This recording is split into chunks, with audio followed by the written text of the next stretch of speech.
중국 복음화를 위해서 평생을 바친 허드슨 테일러라고 하는 선교사님이 계십니다. 그분은 영국 일랜드 미션의 창립자로서 1832년부터 1905년까지 사셨던 분입니다. 이 허드슨 테일러가 처음에 중국을 선교를 할 때에 그 당시에 전 세계의 선교의 가장 핵심적인 목표가 중국이었습니다. 많은 물질적인 지원도 있었고 기도의 지원도 있었습니다. 그래서 중국으로 가는 선교사들의 마음속에는 그 넓은 중국 땅, 그 많은 정말 영혼들을 위한 큰 꿈을 가지고 아마도 내가 하나님으로부터 사용되어서 많은 영혼들을 구원하리라 하는 큰 비전 속에 선교를 떠났을 것입니다. 그런데 아쉽게도 허드슨 테일러의 그 선교 사역 중에 자신이 생각했던 것보다 선교의 열매가 많지를 않았습니다. 열심히 하고 많은 물질과 또 많은 기도의 성원이 있었음에도 불구하고 생각보다 선교 효과가 나타나지 않자 낭망하고 정말 깊이 좌절감을 느끼게 되었습니다. 그러던 중에 그가 하나님의 말씀을 묵상하면서 히브리서를 읽게 되었습니다. 히브리서 13장 5절의 말씀인데요. 이렇게 기록되어 있습니다. 돈을 사랑하지 말고 있는 바를 족한 줄로 알라. 그가 친히 말씀하시기를 내가 결코 너희를 버리지 아니하고 너희를 떠나지 아니하리라 하셨느니라. 히브리서 기자가 마태복음 28장 20절에 있는 말씀, 예수 그리스도의 The Great Commission이죠. 지상 명령. 내가 너희에게 분부한 모든 것을 가르쳐 지키게 하라. 볼지어다.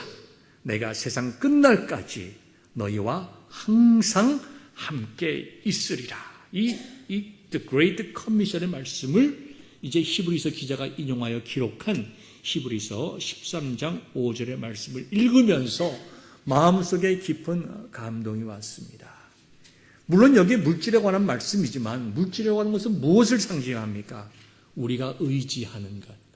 우리가 그것이 있어야만 무엇인가 할 수 있다고 생각하는 것의 대표적인 상징입니다. 허드슨 테일러는 상대적으로 많은 물질적인 지원도 받았고 그도 많은 기도의 지원을 받았지만 그가 의지하려고 했던 것이 무엇입니까? 선교의 열매였어요. 선교의 열매가 좀 있어야 정말 계속적으로 선교를 할 수 있는 힘이 생길 텐데 선교의 열매가 없으니까 눈앞에 보이는 결신자들이 많지 않으니까 자기의 마음속에 두려움, 걱정, 불안, 낭망이 생기게 되었던 것입니다. 그러나 그런 이 말씀을 듣고 그렇구나. 내가 서 있어야 할 자리는 믿음의 자리이고 내가 온전히 의지해야 될 분은 내 사역의 결과가 아니라 내 눈앞에 보이는 결과가 아니라 내가 하나님 앞에서 최선을 다하고 온전하게 하나님 그분만을 의지하는 것이구나. 내가 성경에 기록된 대로 돈을 사랑하지 말라고 했는데 돈을 의지하지 말라고 하는 것인데 내 사역의 결과를 의지하면서 선교를 하려고 했으니 내가 하나님 아버지 앞에 잘못된 것이다. 그런 후에 자자전을 쓰면서 이렇게 기록을 하였습니다. 내가 비록 신앙적으로 침체되어 있었지만 우리 주님께서는 말씀을 통하여 나와 함께하고 있음을 나타내 보여주셨다. 나는 외롭고 내 사역 속에 주님이 계시지 않은 것처럼 느껴졌지만 그것은 나의 느낌이었을 뿐 주님은 한 번도 나를 떠나신 적이 없고 주님께서 나와 함께 계신 이상 나는 더 이상 염려할 필요가 없다. 이렇게 간증을 했습니다. 얼마나 위대한 신앙인입니까? 그러나 그렇게 위대한 신앙인도 인생을 살아가면서 불안에 떨 때가 있다는 것입니다. 더 위대한 분이 있습니다. 우리가 마태복음을 보게 되면 세례 요한의 이야기가 나옵니다. 11장 같은데요. 세례 요한이 오실 그이가 예수님께서 오실 그이가 맞습니까? 우리가 지금까지 기다리던 그 메시아가 예수님 맞습니까? 여러분, 세례 요한이 예수님을 보고 뭐라고 선포했습니까? 보라, 세상 죄를 지고 가는 어린 양이로다. 성령께서 그의 마음속에 역사하셔서 깨닫게 하시고 은혜를 주시고 능력을 주시니까 예배하신 그리스도께서 예수님인 것을 알아보고 놀라운 선포를 하잖아요. 세상 죄를 지고 가는 어린 양을 보라. 그와 같이 놀라운 선포를 한 세례 요한조차도 자기의 목회와 사역 속에서 어려움을 겪고 감옥에 갇히고 죽음 앞에 섰을 때에 그 역시 마음이 흔들리고 정말 불안하고 내가 정말 기다린 그분이 예수님 맞는 것인가 신앙의 회의를 가진 적이 있습니다. 우리 주님께서 그를 위로하시고 예수님께서 그리스도이심을 선포하셨듯이 우리가 이 시간 분명히 두 가지 점을 알아야 할 것은 우리가 살아가는 가운데 때때로 우리는 미래에 대한 불안이 우리 속에 있다는 것입니다. 그러나 더 중요한 것은 우리 주님께서 그 불안의 문제를 해결해 주시는 해결자가 되신다는 것을 우리가 이 시간에 확실히 깨닫고 믿는 살아가는 성도 여러분 될 수 있기를 주님의 이름으로 축원합니다. 우리 예배 자리에 보면 젊으신 분들도 계시고 좀 이렇게 연로하신 부모님 세대도 계십니다. 저도 이제는 62살입니다. 제가 노회를 가거나 동료 목사님하고 얘기를 해보면 크게 두 가지 얘기를 해요. 첫째는 당연히 목회죠. 교회 얘기하고 목회 얘기하고 어떻게 하면 좀 교회를 이게 영적으로 또 그다음에 양적으로 부흥할 수 있을 수가 있는가. 많은 교회의 어려움들을 이야기를 합니다. 두 번째는 무슨 얘기를 하냐면요. 좀 미안한 말씀입니다만은 은퇴한 후에 어떻게 살아갈까. 그 얘기를 참 많이 합니다. 현실이기 때문에. 목사님이 뭘 그걸 걱정하고 목사님들이 뭘 그런 거 걱정하세요. 하나님께서 까마귀를 통해서 다 먹여주시고 할 텐데. 얼마나 기쁘고 감사한 말입니까만은 목사들도 연약한 인간인지라 미래에 대한 걱정을 합니다. 여러분 저도 걱정 많이 합니다. 우리 목사님은 박 목사님은 믿음이 좋아서 미래에 대해서 전혀 걱정 근심 없는 사람이다. 아마 여러분 그렇게 오해하지 마세요. 저도 걱정 근심이 많습니다. 그러나 우리가 살아가면서 연약한 인간이기에 또 죄악된 인간이기에 때때로 걱정과 근심이 우리 속에 있지만 더 중요한 것은 무엇입니까? 주님께서 우리와 함께 하신다는 그 약속이 우리에게 있다는 거예요. 우리 지난 수요일 날 스텝 미팅을 합니다. 저하고 우리 황 목사님 또 우리 이 목사님 이렇게 스텝 미팅을 합니다. 우리 황 목사님도 자꾸 이제 말씀을 선포할 수 있는 기회들이 주어져야 되지 않습니까? 그래서 제가 이번 12월 달까지는 황 목사님이 스텝 미팅에서 설교하세요. 내년 1월부터 첫째 분기는 이 목사님, 그 다음에 황 목사님 이렇게 돌아가서 설교를 같이 이제 나눕니다. 말씀을 나눕니다. 담임 목사 앞에서 3명이서 설교한다는 것은 굉장히 어려운 일입니다. 쉽지 않은 일인데 우리 황 목사님 설교를 참 잘하세요. 근데 그 설교를 들으면서 제가 마음속에 좀 시험이 들려고 그랬어요. 무슨 시험이 들었냐면 목사님이 사무엘상 1장에 있는 말씀을 가지고 말씀을 선포했는데 해나가 아이가 없었잖아요. 그래서 간절히 기도하고 했는데 이제 엘리 대제사장이 뭐라고 얘기했냐면 17절에 나와 있는 대로 한나에게 이렇게 얘기를 합니다. 평안히 가라. 이스라엘 하나님이 내게 기도하여 구한 것을 허락하시기를 내가 원하노라. 이렇게 선포합니다. 그랬더니 이제 한나가 당신의 여종이 당신께 은혜 입기를 원하나이다 하고 가서 먹고 얼굴에 다시는 근심빛이 없더라. 이제 이 본문을 가지고 설교를 하면서 우리 믿는 사람이라고 하면 얼굴에 걱정 근심이 없어야 되는 것 아닌가. 이렇게 설교를 하는 거예요.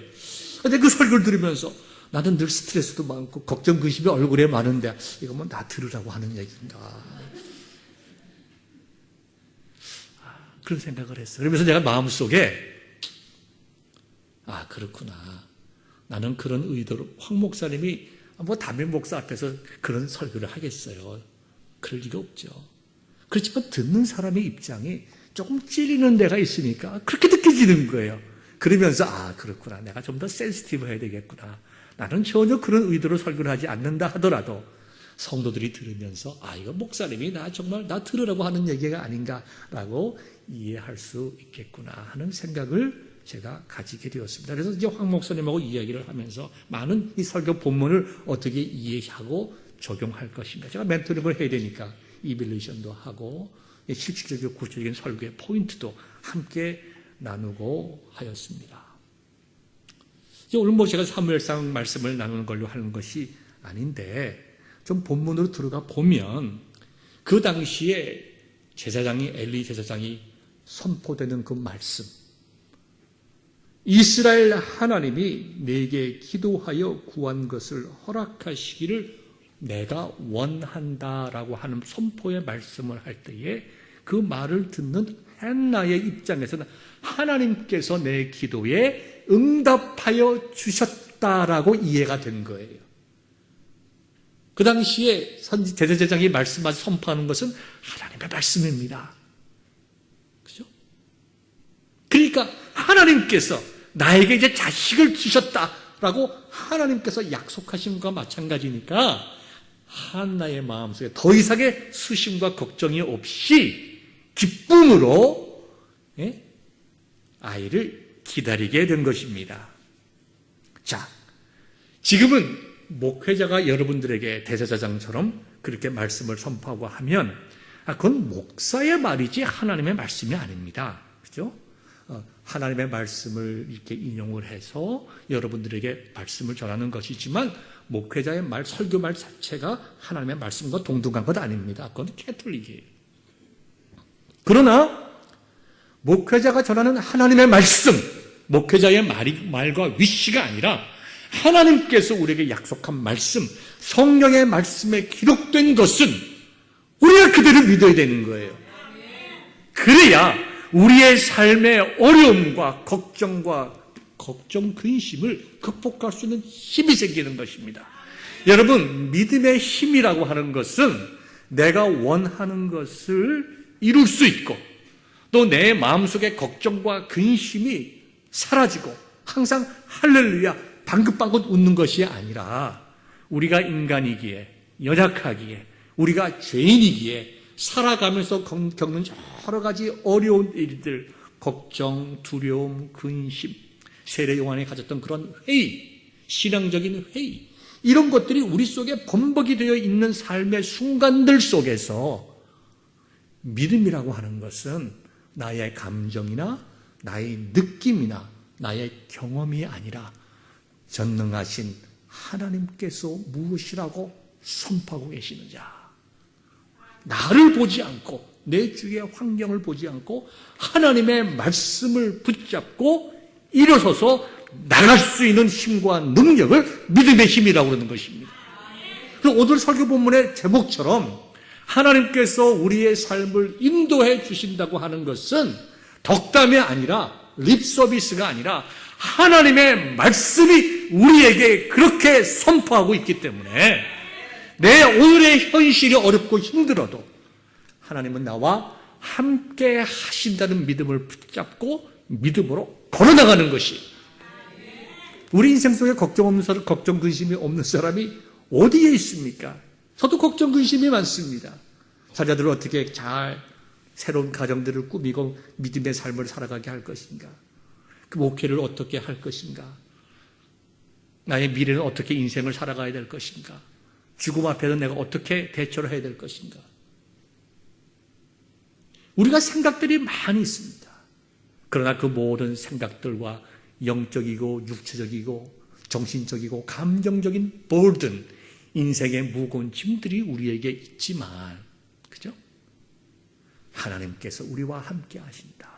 내 삶을 인도하신다. 낙마하거나 두려워하지 말고 믿음으로 기도하고 믿음의 주요 온전케 하신 예수 그리스도를 바라보며 한 발씩 성실하게 천국을 향하여 나아가자. 찬송하며 나아가자. 이것이 저의 삶이고 이것이 여러분의 삶이 되기를 주의 이름으로 축원합니다. 아직까지 여러분들의 마음속에 하나님께서 나와 함께 동행하신다는 말씀 확신이 없는 분들, 이 오늘 꼭 하나님께서 여러분과 함께 하시고 인도하여 주심을 확신할 수 있기를 바랍니다. 시편 139편 8절과 9절을 보면 내가 하늘에 올라갈지라도 거기 계시며 음부에 내 자리를 펼지라도 거기 계시나이다. 내가 새벽 날개를 치며 바다 끝에 거할지라도 곧 거기서도 주의 손이 나를 인도하시며 주의 오른손이 나를 붙드시리로다. 아멘. 약속의 말씀이에요. 우리가 어디에 있든지 어느 곳에 있든지 하나님의 오른손, 뭘 상징합니까? 하나님의 능력, 하나님의 인도하심. 하나님이 나를 붙잡고 계시다는 거예요. 하나님이 나를 붙잡고 있다는 거예요. 어떠한 상황 속에 있든지 하나님께서 나를 붙잡고 계시다는 거예요. 그걸 확실하게 믿어야 됩니다. 오늘 본문의 말씀을 보니까 너는 마음을 다하여 여호와를 의뢰하고 내 명철을 의뢰하지 말라. 너는 범사에 그를 인정하라. 그리하면 내 길을 지도하시리라. 이제 인도하시리라. 복주시고 성취하게 하시리라. 이런 말씀입니다. 자, 그러면 우리가 큰 주제에서 하나님을 믿고 인도함을 받자라고 하는 것은 우리가 다 원하는 일이지만 왜 그렇게 되지 못합니까? 우리가 어떻게 하여야 정말 하나님의 인도하심을 확신하며 살아갈 수가 있겠습니까? 첫 번째, 제가 오늘 두 가지 말씀을 드리겠습니다. 마음을 다하여 하나님을 의지하시기를 바랍니다. 마음을 다하여 하나님을 의지한다라고 하는 것은 하나님께서 내 인생의 주인이 되신다라고 하는 것을 인정하는 거예요. 어린아이와 같이 하나님을 온전히 믿고 의지하는 것이고 맡기는 것입니다. 자, 하나님께 맡긴다는 말이 굉장히 추상적으로 들립니다. 그러나 이렇게 이해하면 쉬워요. 하나님을 의지하고 나의 모든 인생을 맡긴다라고 하는 것은 나의 명철을 의지하지 않는 것을 의미해요. 여기 명철이란 말의 의미는 하나님 없이 스스로 내가 모든 것을 알고 판단하고 살아갈 수 있다는 자기 자신에 대한 지나친 확신과 교만이에요. 그렇기 때문에 하나님을 의지하지 못하는 거예요. 우리들이 어린아이들을 이렇게 기르다 보면 종종 이런 걸 느낍니다. 아이들이 참 고집이 있어요. 이게 스토벌합니다. 아주 고집이 있어요. 부모가 이야기를 합니다. 해도 아이들이 이 말을 잘 안 들을 때가 있어요. 처음엔 아이들이 왜 그럴까라고 생각했는데 새 아이를 양육하면서 제가 깨달은 것이 있습니다. 그게 뭐냐 하면 어린 아이들이 의식적이고 의도적으로 부모에게 저항하고 불순종하려고 하는 것이 아닙니다. 어린 아이들도 어떻게든지 부모에게 사랑받고 칭찬받고 인정받기를 원하지요. 엄마 아버지를 기쁘게 하려고 애들이 얼마나 애쓰는지 모릅니다. 그런데 아이들의 생각 속에 어머니의 생각보다 아버지의 이렇게 이야기하는 것보다 자기 생각이 옳다는 강한 확신이 있기 때문에 부모님의 말을 안 따르는 거예요. 여러분 이해가 되시죠? 우리가 왜 하나님께 의지하지 못해요? 내 생각이 더 옳기 때문에. 내가 지금 생각하고 판단하는 것이 내 마음을 더 마음에 와닿고 이렇게 하지 않으면 망할 것 같고 이렇게 해야만 성공할 것 같고 하나님의 말씀이 나한테 안 들어오는 거죠. 그만큼 자기의 이고가 강해서 자기의 문제를 내가 스스로 해결할 수 있다는 그런 확신이 내 마음속에 있기 때문에 하나님을 의지하지 않는 겁니다. 여러분 예를 들어 봅시다. 사람이 어떤 문제가 있으면 자기 스스로 그걸 막 해나가려고 해요. 그러면서 기도하죠. 하나님 도와주세요. 우리의 기도의 응답의 목표는 딱 정해져 있습니다. 하나님께서 이것을 요렇게 해주셔야 된다. 이게 최선의 기도의 응답이다. 그리고 하나님께서 어떻게 생각하시든지 상관없이 그냥 하나님께 그냥 열심히 기도합니다. 그렇게 해주셔야 좋으신 하나님이 되는 거죠. 여러분 그것이 옳은 태도입니까? 절대로 아니죠. 절대로 아닙니다. 하나님을 내 삶의 주인으로 모시는 것이 아니라 내 삶의 보조자로서 내 삶의 스텝으로서 내 삶을 도와주는 나의 어시스턴트로 생각하고 있기 때문에 그러는 거예요. 실질적으로 아이고 목사님 우리가 어떻게 하나님을 감히. 그러나 실제의 삶 속에서 그와 같다는 얘기죠. 그렇게 하지 말라는 거예요. 그렇게 하면 하나님의 인도하심을 경험할 수 없다는 것입니다. 여러분들이 하나님의 인도하심을 경험하지 못하는 이유는 하나님께서 여러분들로 하여금 인도해 주시기를 원치 않기 때문이라는 거예요. 내 인생 내 마음대로 살고 하나님 좀 도와주셨으면 좋겠다는 거예요. 결코 하나님의 인도하심을 받을 수가 없습니다. 하나님의 인도하심을 받으려면 첫째, 우리 자신들의 명철을 버려야 돼요. 이 명철이라고 하는 것이 우리가 일반적으로 생각을 하면 파지티브하게 긍정적인 면으로 쓰이지만 여기서는 부정적인 의미로 쓰인 거예요. 내 스스로 모든 것을 알고 경험했기 때문에 내가 그렇게 원하는 대로 하겠다. 그렇게 하지 말라는 것입니다. 그렇게 하지 않으려면 어떻게 됩니까? 하나님께서 우리에게 맡기신 말씀에 우리 자신들을 쳐서 복종시키는 거예요. 우리는 우리가 어떻게 살아가야 할지 다 압니다. 저도 알고 여러분들도 알고 다 알죠. 말씀을 선포하고 말씀을 듣고 경험하고 다 알죠. 어떻게 살아가는 것이 옳은 일이고 하나님 기뻐하게 하는 일이고 복받는 일이고 다 알아요. 근데 우리의 삶은 우리가 얼만큼 그렇게 살아갑니까? 그렇게 살기 싫잖아요, 우리가. 내 마음대로 좀 살고 싶잖아요, 좀. 하나님, I'm sorry. This time, forgive me. 하나님, 이해하시잖아요. 내 상황이 이런 거. 하나님, 제가 아직 시간이 많아, 젊었기 때문에. 나중에, 그때 내가 하들게 좀 인조이하고, 좀 하고 싶은 거 좀 마음대로 하고, 좀 신앙생활도 부담스럽지 않게, 네? 목사님은 매일 우리한테 이래라 저래라 하는데, 한쪽 귀로 듣고 한쪽 귀로 흘려버리고, 내가 그냥 편하게 좀 교회 다니다가 때가 되면 그때 하겠습니다. 그러지 말라는 것입니다. 그런 삶 속에 하나님의 인도하심을 어떻게 경험할 수 있겠냐 하는 것입니다. 하나님의 말씀을 온전히 믿고 그대로 순종하여 실천하면 하나님께서 인도하여 주시는 것을 깨닫게 된다는 것이 성경이 우리에게 가르치는 거예요. 오늘 본문의 말씀입니다. 너는 마음을 다하여 여호와를 신뢰하라 그랬어요. 내 명철을 의지하지 말라. 내 생각대로 살지 말고 하나님 말씀을 온전히 믿고 그 말씀대로 살라는 거예요. 그러면 하나님께서 여러분들을 앞서가시면서 길을 인도하여 주시고 여러분들의 미래를 열어주시는 것을 경험하게 되는 복을 받는다는 것입니다. 어떻게 하시겠습니까, 여러분들? 제가 우리 안집사님하고 얘기를 하다가 아주 재미있는 얘기를 들었습니다. 이게 무슨 얘기나 하니까 이 딸아이들이, 자녀들이 이제, 우리 애들 다 이제 컸으니까 아이들이 이제 사춘기가 됐는지 이거 잘 부모하고 얘기도 안 하려고 그러고 밥 먹고 탁 들어가서 문 탁 닫아버리고 말이죠. 그런다는 거예요. 그래서 좀 마음도 좀 상하고 했지만 가만히 생각해보니까 우리 집사람이 자신도 그랬다는 거예요, 그 나이에. 그러면서 아주 중요한 얘기를 저한테 했어요. 뭐냐면, 목사님, 사람이 사는 만큼만 이해하는 것 같아요. 제가 그 얘기를 들으면서 참 맞다. 참 맞다.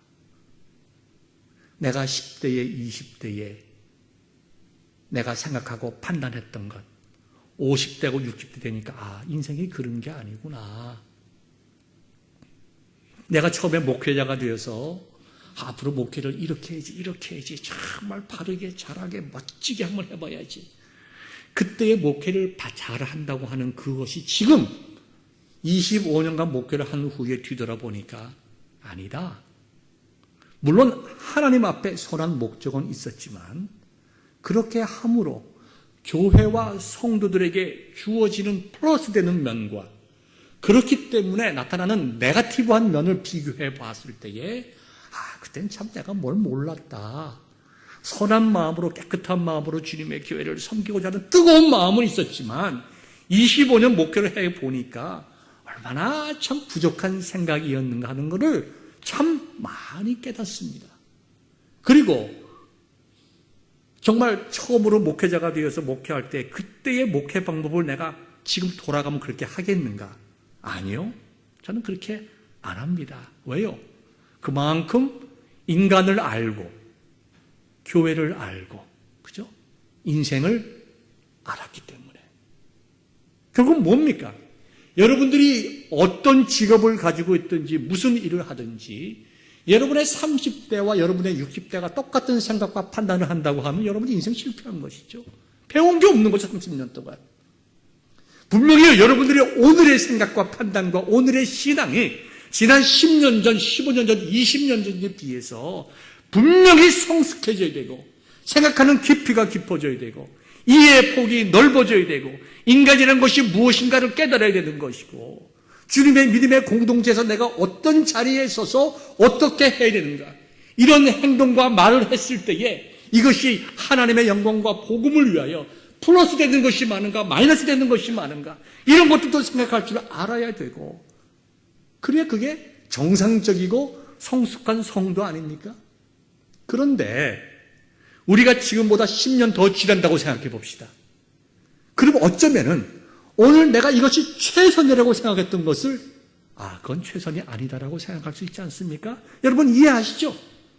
그게 인간의 생각이고 지혜고 경험입니다. 인간의 생각과 지혜와 경험이 가치 없다는 것이 아니라 늘 불안하고 불완전하다는 것입니다. 변함없는 확실한 진리의 말씀은 하나님의 말씀밖에 없는 거예요. 그러니까 내가 10살이든 20살이든 30살이든 50살이든 내 나이와 경험과 상관없이 항상 우리는 하나님의 말씀으로 돌아가서 그 시간에 주는 그 시대에 주는 그 삶의 한순간에 주는 그 메시지를 발견하기 위해서 우리가 온전히 하나님을 의지해야 우리가 실패 없는 삶을 살아갈 수 있는 것이고 그렇구나 말씀을 의지하고 순종했더니 하나님께서 나를 이렇게 인도하셨구나 그걸 경험하고 고백할 수 있는 건 아닙니까? 사랑하는 성도 여러분 하나님의 말씀으로 돌아가서 말씀대로 순종하세요. 여러분들이 순종하는 것만큼 하나님의 인도하심을 받게 되는 것입니다. 두 번째 여러분들에게 말씀을 드리는 것은 6절에 있는 말씀대로 범사에 하나님을 인정하라는 것입니다. 범사에 큰일과 작은 일, 중요한 일, 적지 않은 일 이런 걸 생각하지 말고 기쁠 때든지 슬플 때든지 어느 상황, 어느 조건에 있든지 간에 모든 일에 하나님께서 아시고 하나님께서 이 모든 것을 나를 위하여 선하고 아름답게 인도하여 주실 것이다. 이게 뭡니까? 삶의 애티튜드를 말하는 거잖아요. 하나님을 신뢰하고 말씀 가운데 살자라고 하는 것은 목표입니다. 그죠? 우리가 해야 될 가치, 최고의 프린시플이에요. 그럼 프락시스에 가서 우리가 우리의 삶 속에 적용하는 것에 가서 어떻게 됩니까?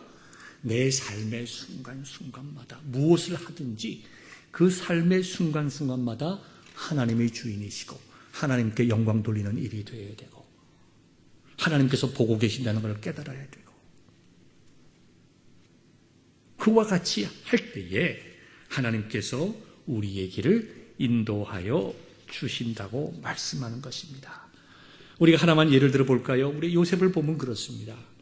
그런 많은 고난의 길을 갔지만 그 고난을 통해서 하나님을 신뢰하는 법을 배웠어요. 고난을 통해서 매 순간순간 하나님께 어떻게 하는 것이 하나님을 신뢰하고 살아가는 것인가에 대해서 깨달았습니다. 그래서 그는 무엇을 하든지 내가 하나님 앞에서 어떠한 삶을 살아야 할 것인가. 이 라틴어로 말하면 코람데요. 하나님 앞에서 어떻게 살아야 할 것인가. 매 순간순간마다 즉 오늘 본문의 말씀을 잘 그대로 자기 삶 속에 적용하여 살아갔다는 것입니다.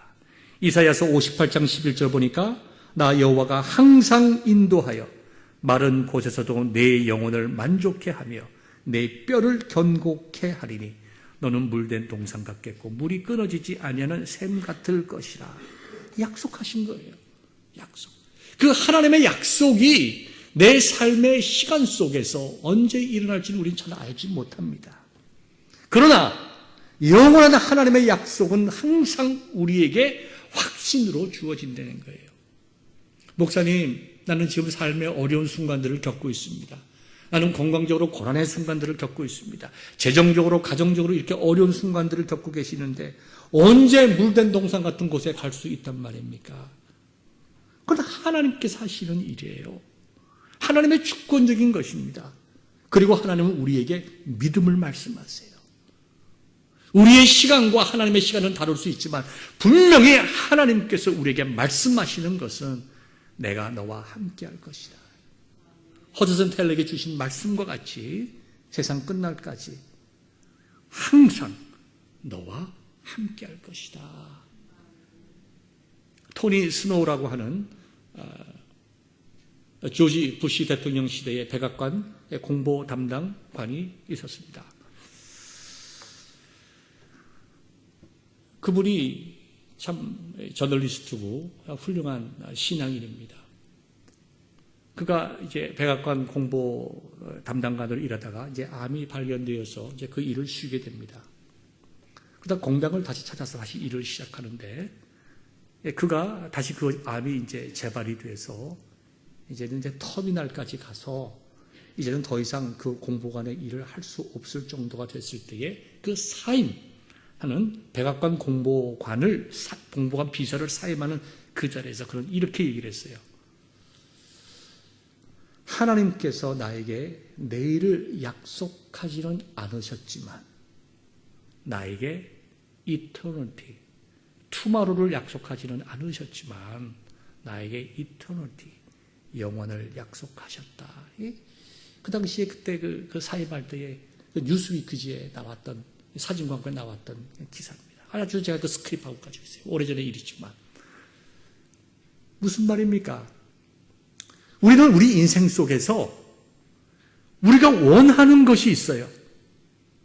내 인생은 이렇게 돼야 되고 우리 부부는 이렇게 행복하게 살아야 되고 내 자녀들이 이 땅에서 이렇게 잘 돼야 되고 잘 살아야 되고 건강하고 우리 지난주에 찬송가 견할 때 보니까 9988234 99살까지 팔팔하게 살다가 자녀들이 좀 와서 인사할 수 있도록 어머니, 부모님, 아버지의 마지막 볼 수 있도록 한 2, 3일 좀 아파주자.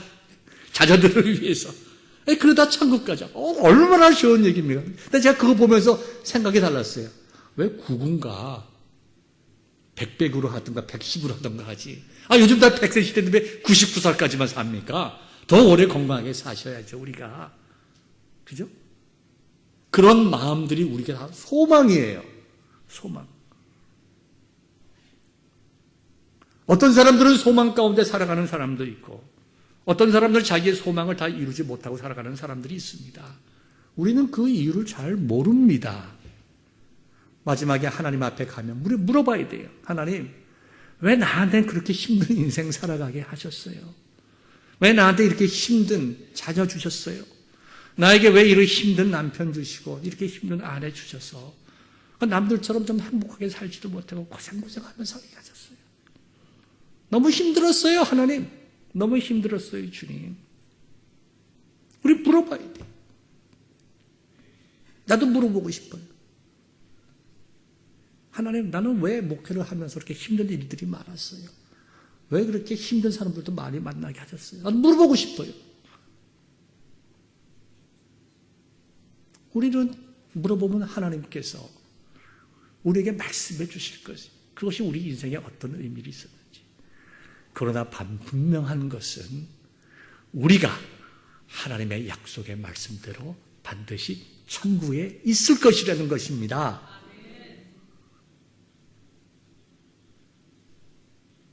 하나님의 인도하심의 정점이 뭐예요? 하나님 나라 아닙니까? 약속의 말씀이에요.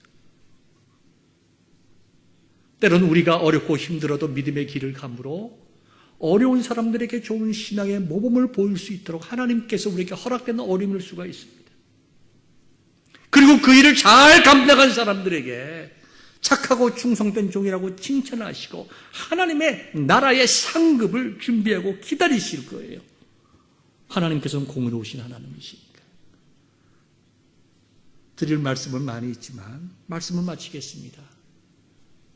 사랑하는 성도 여러분, 우리의 짧은 인생길 살아가고 여러 가지 일들 많은 겪지만 이 순간 삶의 모든 순간순간들마다 내 삶의 주인 되시는 분이 하나님이심을 믿음으로 고백하고 우리가 하나님의 말씀대로 좀 살아봅시다.